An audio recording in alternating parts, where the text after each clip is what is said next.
In this mini lesson, we'll be focusing on Shakespeare's context.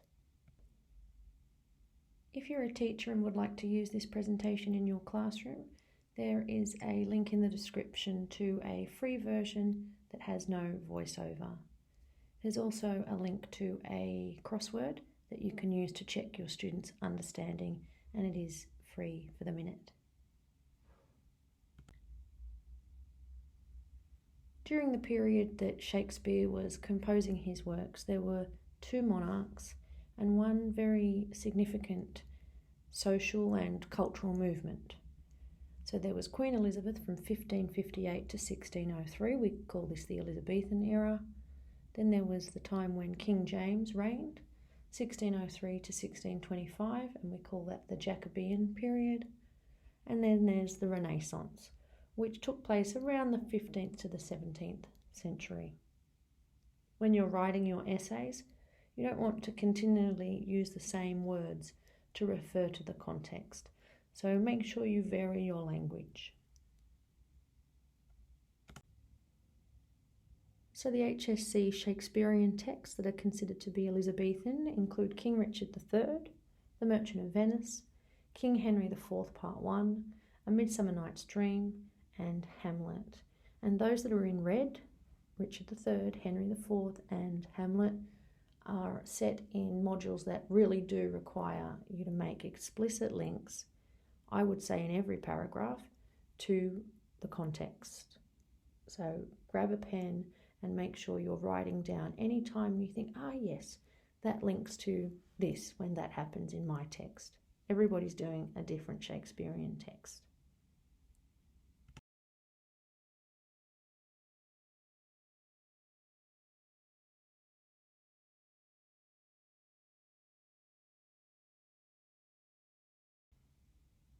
Another important influence that is sometimes overlooked is the past, what came before the Renaissance.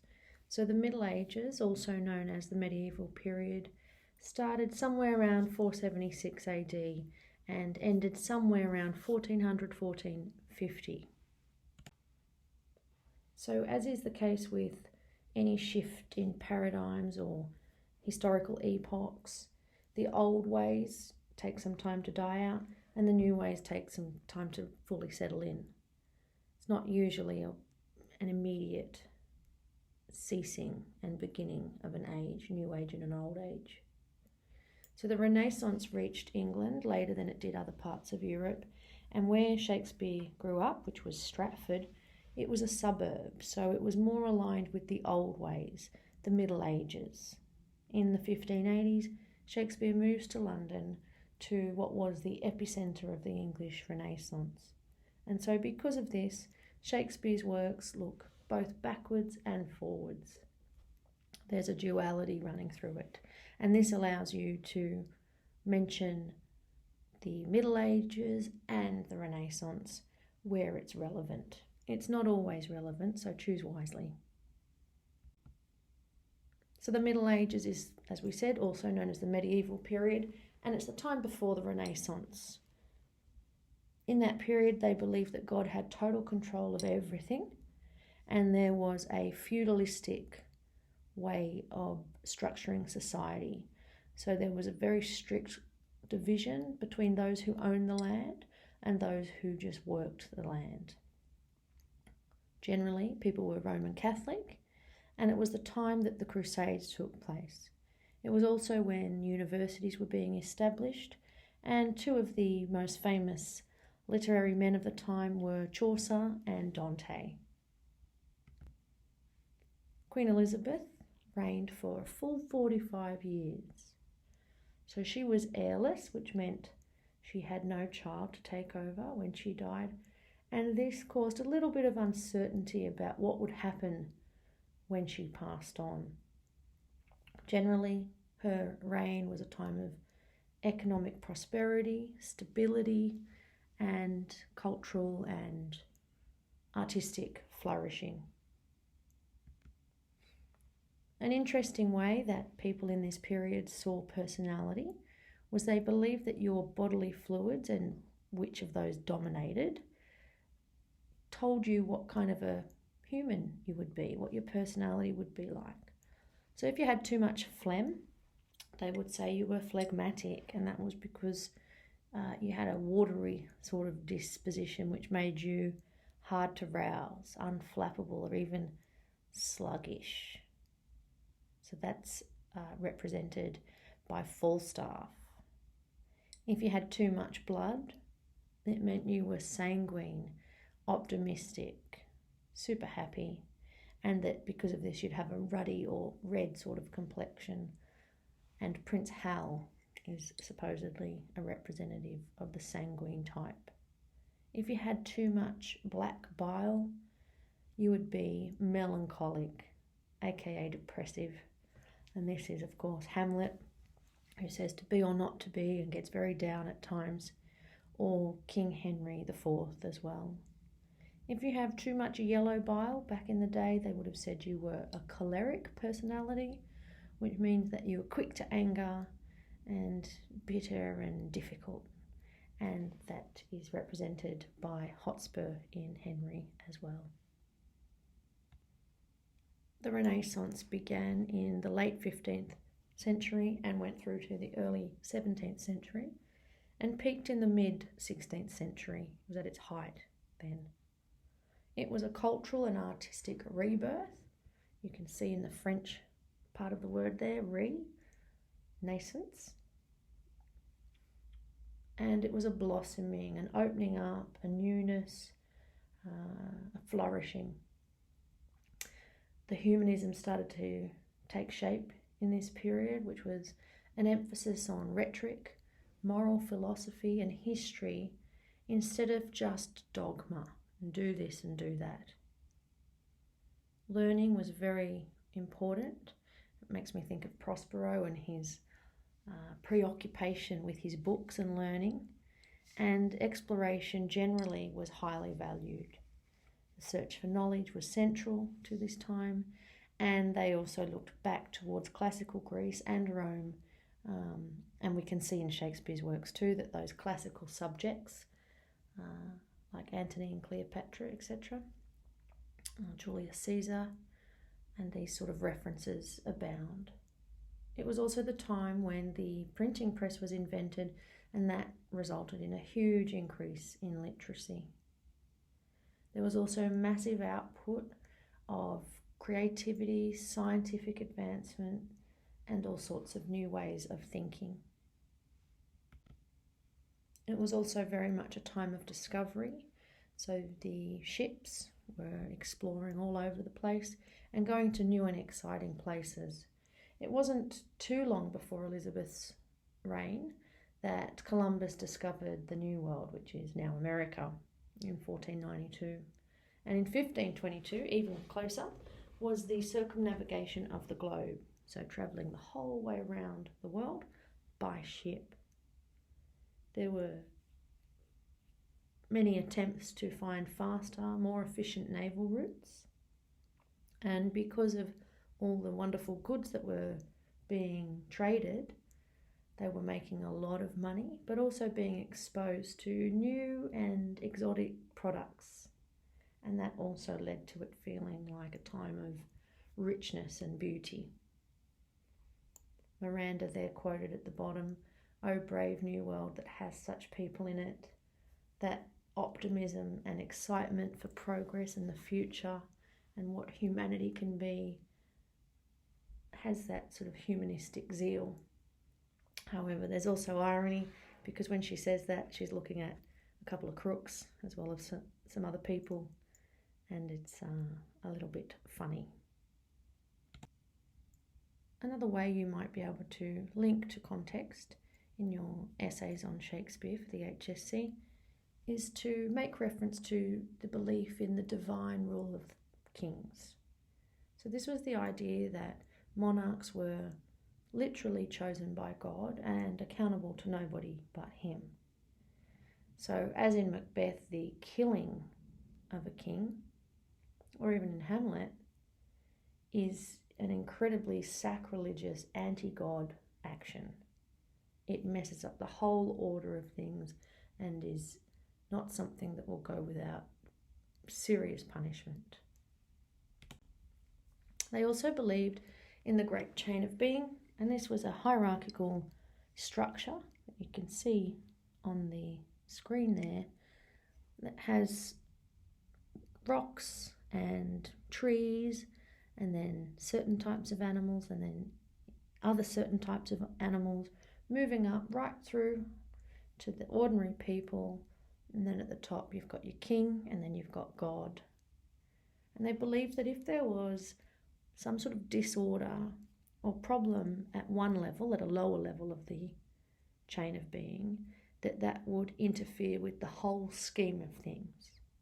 So often in Shakespeare, when there is a sense of foreboding or that something terrible is about to happen, often you will get references to horses braying or the wind or dogs howling, etc. Because of this belief, many texts of the time end with a nice sense of restoration, that order has been restored, that there's a closure and a tranquility to things having been set right again. Revenge tragedies leading on from this idea were a popular form where you do get a sense of closure after the protagonist has been through their quest for vengeance. So they've been wronged in some way and then they seek revenge. Just like Hamlet.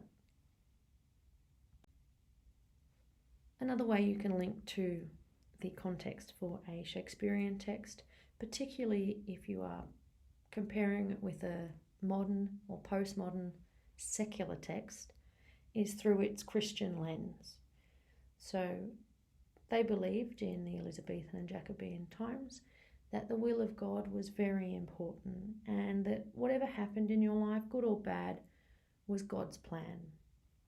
The question of whether one would go to heaven or hell or even get stuck in purgatory or limbo was very important. And I'm just thinking here about Desdemona, who is told to prepare her soul. And then there's also Hamlet's discussion of limbo as well. Church and priest are central to daily life. And there's also the religious tension in the backdrop between Protestantism and Catholicism. And people were generally afraid of being tortured or even executed for being the wrong religion. And that was because the monarch chose the religion of the state, the authorised religion. So if the new king or queen was Roman Catholic, then Anglicanism or Protestantism might be outlawed. They believed in the devil, good and evil, and the need for balance between these two. And that's just an example there on the screen. The ending of The Tempest is particularly redemptive and Christian. As you from crimes would pardoned be, let your indulgence set me free. And Prospero speaks this directly to the audience. And when compared with Atwood's Hagseed, where in the end Felix says something like, I think I'll go on a cruise, it's very flat and secular. And that's because times have changed. People generally, when we're thinking in big trends, have moved away from religion. They were a superstitious bunch as well, so they believed in good and bad luck and that there were hundreds of different signs that would either point to good or bad luck.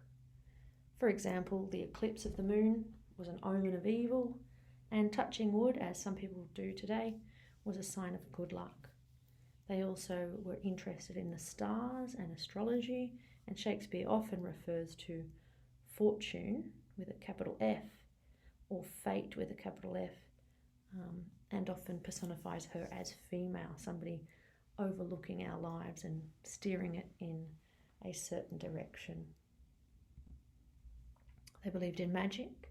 This also makes me think of Prospero, who is very good at magic and in fact creates the whole Tempest with his special skills. And yeah, they believed that people with special powers could do all sorts, like cure illness, create love spells, see into the future, counter, go against black magic or ward it off. And the practice of alchemy, trying to mix and fuse different metals and minerals together to form gold. And then you have apothecaries as well, who were sort of like herbalists, like in Romeo and Juliet, where they can make poisons and potions and all sorts of things. Witchcraft was also a very real belief of the people. They believed in dark magic, that witches had made a pact with the devil.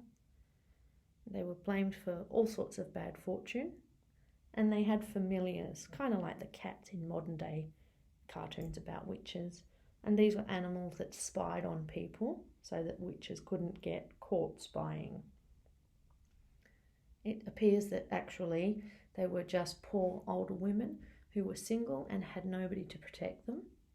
And the Witchcraft Act of 1563 made witchcraft a crime. Machiavelli was a statesman, philosopher and writer. He wrote The Prince in 1532, and some people see this as a simple explanation of how to operate in politics, that it's not bad or not malicious or problematic, and others see it as a text that teaches people how to be tyrannical. History shows that politics, according to Machiavelli, always involves, to some degree, deception, treachery and crime. So whilst you do need to be specific about when your text was written, use the right year, and you do need to know whether it was an Elizabethan or a Jacobean text, generally all that was true for Elizabeth's reign was also true for King James's reign. You don't need to worry about subtle differences between the two. The one text that stands in the middle of these two is Othello, because it's kind of on the cusp. But all that generally was the case for the Elizabethans was also the same for Jacobeans. One of the things that does separate King James from Elizabeth was his very keen interest in witches. Elizabeth was also interested, but she hadn't written a book about them. King James had, and it was called Demonology. In it, he explored black magic, witch hunts, summoning dead spirits, apparitions, so ghosts, visions from the dead, and foretelling the future. And of course, because Shakespeare wanted to please the king, he wanted his patronage, he included witches in Macbeth. Even there's some references to witches in The Tempest. And you could perhaps refer to this if it was relevant in one of your texts. He was also the King of Great Britain, England, Ireland and Scotland, and he was the first king to be so. So Macbeth, again, being based in Scotland, about the Scottish king, about regicide, the killing of the king. King James also had threats on his life that he was worried about, and so Macbeth is sort of written in a way that would interest and excite the king of that period. If you would like more HSC English resources, please head to the link in the description below, and don't forget to download your free crossword that will check your understanding. But just a reminder, don't print page 2 because it has the answers on it. I hope this has been helpful, and thank you for listening.